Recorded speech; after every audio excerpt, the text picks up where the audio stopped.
Hey, this is Matt with Cincy Wanderer. Thanks for checking out this video. We've spent the last few days reviewing and checking out the fine details of 50 West Brewing Company, and we've been very pleasantly surprised. We've learned a lot, and we've met a lot of great people along the way. If you haven't had a chance, we highly recommend checking out this establishment. But the rest of this video is to show you kind of what we found and what we've experienced. So thanks again for checking it out, and I hope you enjoy the video.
One of the great things about 50 West is everybody is really knowledgeable. Everyone's really nice and welcoming.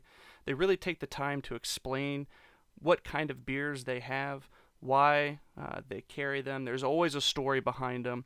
They put a lot of time and effort into them. My name is Alec Kimmett. I'm with 50 West Brewing Company. Just wanted to give you a little background on how I got into brewing. When I was in college, I decided to go into biology.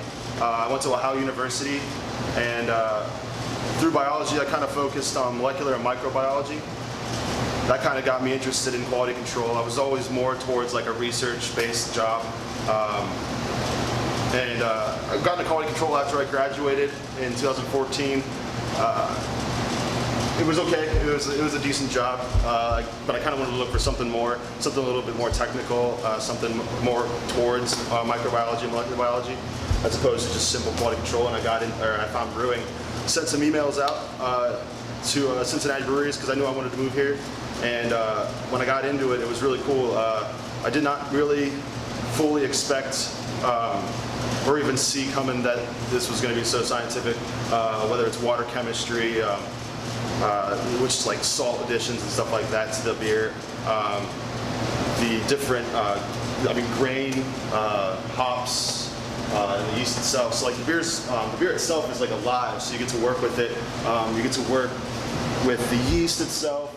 So that's the kind of things we get to do here, just kind of working with different stuff, and that's why this side's the best. It's a small 10-barrel system. You get to kind of explore some ideas that you come up with and stuff like that. Right behind me is the mash tun. So the first process of brewing starts off with the mash tun. We'll add water at a certain pH and temperature to our grain, our milled grain over here. Add these bags, on this side we'll add these bags separately into the mash tun where it'll work together. The water, the temperature will work together to open up the grains that have been milled to break down some of the sugars in there through enzymatic reactions. And then after that's done, it'll sit for about a half hour. And then we'll Vorloft it here in this grant. We'll come into the grant from the bottom, which has a false bottom inside to kind of separate the grain from the wort itself. Circulate it back on top to kind of create a whole homogeneous mixture. And then after we get a good clarity into the grant, we'll start moving it over to the kettle. This process over here takes about 2 hours or so. It's a little longer than normal. This is an old 10-barrel system, 2-vessel. We'll move over. After those 2 hours, we'll have a full kettle, about 310 gallons. In there, we'll boil. It helps just with pasteurization, clarification, through some heat break proteins that'll come together, and then we'll run a whirlpool. The whirlpool, after 90 minutes, we'll run a whirlpool. The whirlpool will just help clear it out, get everything down to the bottom with a following 15-minute rest. From there, we'll run over here We'll run through these heat exchangers. The goal here is to get the wort that had just boiled and had just been passivated to a temperature based on the yeast that it's about to go into. Lager yeast we run typically anywhere from 52 degrees to 60. The lower the better. It'll help with a more crisp flavor profile. And then ale yeast will run at about 66 to 72, but you can go all the way up to 74 and higher. It just depends on the yeast strain itself. This process, the boil process, as well as passivation and clarification, we also do add hops. These hops are added at this stage, different time increments for different bitterness levels. So the alpha acids and the hops itself will add impart a bitterness to the beer to help balance out the sugar. So every beer has hops in it. IPAs will just have a lot more, specifically in the boil stage. So yeah, we'll come through into a fermenter, and this is a good example right here. This was brewed yesterday. The fermenter itself is conical. It just helps kind of, in the further processes, it'll help us to pull some things off, mainly the yeast. That's the most important part. So as you can see here, we have an open and closed system, so semi-open system where it's down into some water to avoid anything coming up through, but also to allow the CO2 to release as it goes through fermentation. So the first 6 to 12 hours, it'll use some of its glycogen reserves to break down some sugar and some of the oxygen we added into it in the brewing process. And then it'll start work on the wort sugars as it's finally made all these core components for cell growth.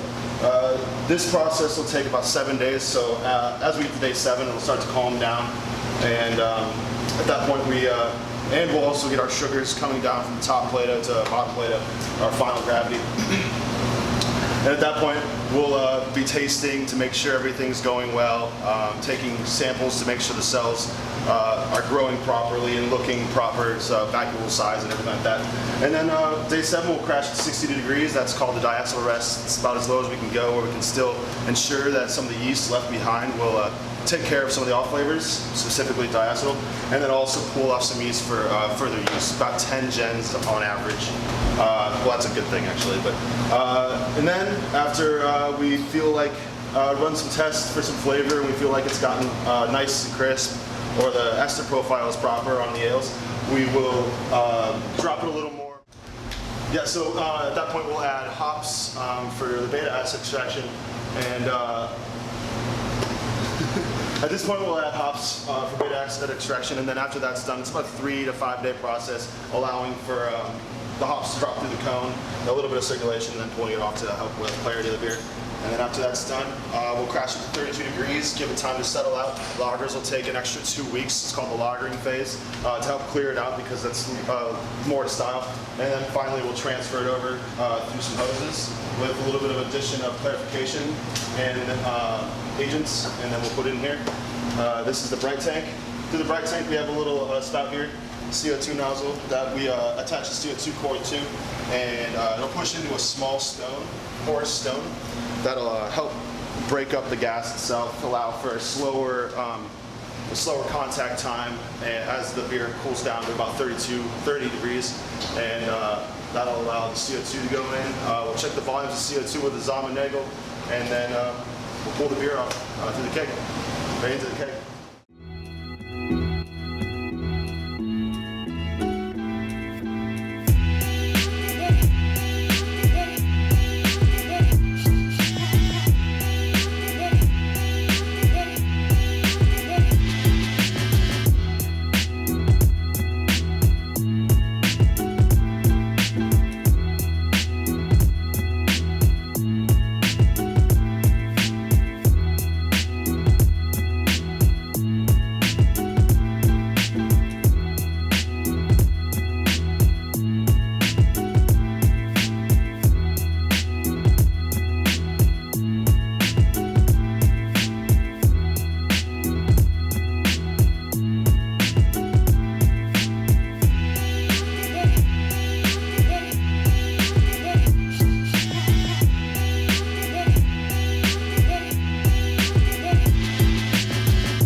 Slattery. I am the founder of 50 West Brewing Company.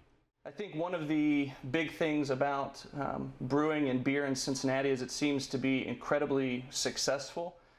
Yeah, I mean, I think it's a history lesson for everybody. So if you go back in time, especially in Cincinnati, pre-Prohibition, I don't know the exact number, but there was hundreds of breweries, and there was a brewery that supported every little community. And then Prohibition happened, and alcohol became illegal. And then after Prohibition, when they opened up the laws again, it's just smart business. These guys bought up the industry essentially, and then it was hard for a small brewery to come in. Well, with the internet coming around and the invention of social media, it allowed people to spread messages faster. So if I would have been trying to do this in the 90s, I can't afford to buy TV ads and billboards and things along those lines. And so I think there's a direct correlation between social media and the ability to spread the message about quality products, and the internet with people being able to look up information about things that ultimately led to a renaissance that took us back to where we were before Prohibition, which is good for everybody. So with 50 West, how did it all start? Were you sitting around one night and just said, "Hey, I'm gonna start a brewery, lay out all this money and time and blood, sweat, and tears"? You know, how did it start? How did it all start? Yeah. So for my story is a little bit. I mean, everybody's got a different story, but from my end, it was I was running restaurants at the time. And you could see in the restaurants, everybody wanted to talk about local. So they were asking questions about, like, on our menu, like, well, where does your chicken come from? Like, and you know, where is the produce coming from? And they all wanted to hear it was coming from a local source.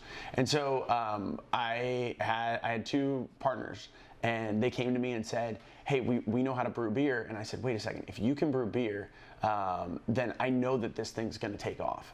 I know how it's going to work." And so we brewed some beer. We took it to Ed, who runs the beer department at Jungle Gyms, and we took it to Jay Ashmore, who owns Dutch's in Hyde Park.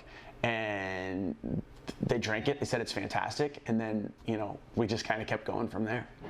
The one thing I've found interesting, it seems when I go to a lot of breweries around Cincinnati, the clientele at 50 West is so wide ranging. Yeah. I think I've seen almost every age group. Yeah. You know, every income tier of people. I mean, it's a very eclectic group of people, and it's very different here from the brew pub versus Production Works, which I think is great. You know, how can you explain that? Is it just a common love of good quality beer and food? It's pretty cool to see everybody the spectrum. The spectrum here. I mean, that was our goal. What we looked at is it actually, when we started with the brewery, and we started looking at what are those people doing that are drinking beer. And what it was is these aren't raging alcoholics that are sitting there trying to feed their body alcohol. What it was a group of friends, right? And they're sitting around and they're discussing the flavors and aromas that they're experiencing. And so when it came time for us to grow, we had a fantastic product. And there was a lot of demand for it in the marketplace, but one of the hangups we had was our building was built in 1827. It wasn't scaled to be a brewery. It started off as somebody's house and then eventually became a restaurant and a million other things along the way. And so what we looked and said, wait, we could do something bigger here. And so the facility that we went into had volleyball courts. And we said, well, can we introduce volleyball? Is this going to be weird? And when we looked at it, we said, wait, volleyball is no different than craft beer in some aspects. The people that are playing volleyball aren't training for the Olympics. They're not trying to be a professional. There's six friends that may work together, may know each other from college or high school or their neighborhood, and they're playing, and volleyball sort of serving as a medium for them to enjoy their friendship, which is the same thing with craft beer. They were coming in to sit down, talk about the flavors and aromas. So we translated that into the bike shop and then the canoe and kayak and our running groups. And I think what you're seeing there is you're seeing people that are experiencing this lifestyle brand, and it's through beer that brings everybody together. So I think that's why you may have a little bit of a different demographic here than you would have at other breweries around the city. And that's something I think that's very unique to 50 West. You know, I'll have friends who either live downtown or live out, you know, kind of in the suburbs somewhere, and they'll be like, hey, what are you doing this weekend? And I'll be like, well, hey, I'm going to go ride bikes, and I'm probably going to kayak, maybe play some volleyball, get some lunch, and you know, have a couple beers. They said, well, gosh, you're probably going to 3, 4, 5 different places. I was like, no, I'm actually just going to one place. And that's something that I think is incredibly well-versed about 50 West, is that there's just so much to do. And I guess that would lead into my next question. You know, what's what's the 5-year plan? What's the 10-year plan? You know, what is there going to be a 50 West theme park down here? No, you know, I don't. What's the next activity? So for us, it's about adding value to people's lives. It's also about introducing experiences to people that they may or may not be comfortable with. So I think one of the biggest things you could look at is like the running groups. I think people are. We look at things of how do we add value to your lives, and running adds a ton of value to people's lives. One of the biggest hurdles with running is people are intimidated by it. They think that the people running in a running group are marathon, Olympic, 140-pound, super fit people that are going to go run 25 miles. And so what we try to do is say, hey, listen, this is one step. You may not run a mile today. You might only make it half a mile. But if you keep showing up each week, you're going to go a little bit more. And so those people that get involved then feel that experience and they feel the value in their life. And that's when they really start to, I think that's when they really sort of attach onto the brand. As far as what's next, the bike trail is very important to us. We want to see that thing go all the way behind our building and hopefully all the way downtown one day. So we're very involved in that effort, and that's sort of a nonprofit involvement from our end. You may see a rock wall from us. We've kind of talked about or flirted with the idea of throwing one down at the end. It kind of fits nicely into that outdoor active lifestyle. So something along those lines. And then, a lot of these ideas we don't necessarily come up with. A lot of them come from other people that are coming in here enjoying a beer, and they say, hey, it'd be really cool if you did this. So that idea might be coming tonight at our bar from somebody who's sitting there that recognizes something that we didn't. I think one of the other unique things that I've seen, I don't think it's exclusive to 50 West, but I do see it a lot, is the outreach and the fundraising, or maybe the hosting of events. I just did a bike ride this past weekend, and I'm blanking on the name, but it was, I think, like the Ohio River Conservation. It was through 50 Cycling. Yeah. And it was just a great little 10-mile ride up the trail up into Milford. Took the kids, brought a couple buddies, and it was just a great time. And again, it was just kind of one of those lifestyle experiences that was unique. And then we came back here and we got to play a little volleyball and got to have a beer, and that was kind of the start of the weekend. So it was a pretty neat experience. What about upcoming events? I know Punch Out's coming up, July 8th, 9th? Yeah. It's the 9th? Punch Out's a big thing for us. I was actually laughing this morning. I'm like, probably like the month before Punch Out, I think my body is like infused with more adrenaline than it ever is. I'm not fighting this year or anything along those lines, but like I can't sleep. I'm real excited about it. It's really neat because last year when I was fighting, I think it would be natural that it was built up. I was sort of getting nervous as we got closer. This year I'm just so excited for our guys to do it because it's just a once in a lifetime experience. I feel like it's almost like a gift that for the people that participate in it when they walk away. It's just something special they'll never forget at any point in their lives. So this year is going to be bigger and better than any year before. You'll see it when you get here. We're going to have a video screen this year that's going to have a live stream, and it's huge. We've increased the size of the stadium, more local beers, more beers. We've got this cool bottle share thing that we're doing with BC Bottle Lodge that's going to be super neat. And then also we're really excited because Kroger, this big corporate brand that doesn't mess with things along these lines, they got it, and so they're coming in and they're going to be our official sponsor for the event. So we're excited about that. We're excited to partner with them, and we appreciate them for taking what probably is somewhat of a risk for Kroger, and just that they're stepping outside of the box and doing something that's not, that's completely not typical to any event they've ever done before. If there was something one or two things that you could tell a potential visitor to 50 West, just about anything, the food, the beer, the activity, the lifestyle about this place, if there's one or two things that you could tell someone who had never been here before, what would you tell them? That's a great question. Nobody's ever asked me that before. First, I'd tell them to try something that's outside their comfort zone.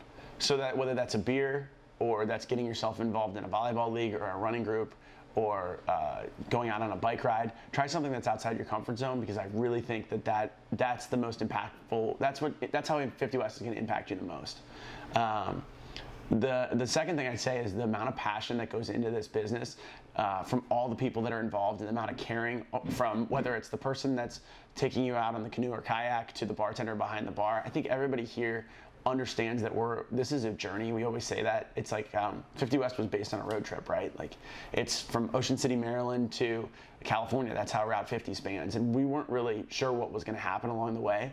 But it's all sort of been coming together over this time. And I think everybody that's a part of it, they get it and they're excited about what's going to happen in the future and what's started to happen. Like it's crazy to me when we come in on Saturdays and there's, 40 bikes lining our bike racks. We don't even have enough bike rack space because all these cyclists are showing up. Like that's what we wanted to happen. That was our dream, but there's no telling whether that was actually going to happen or not. So it's really neat to see all that sort of take place.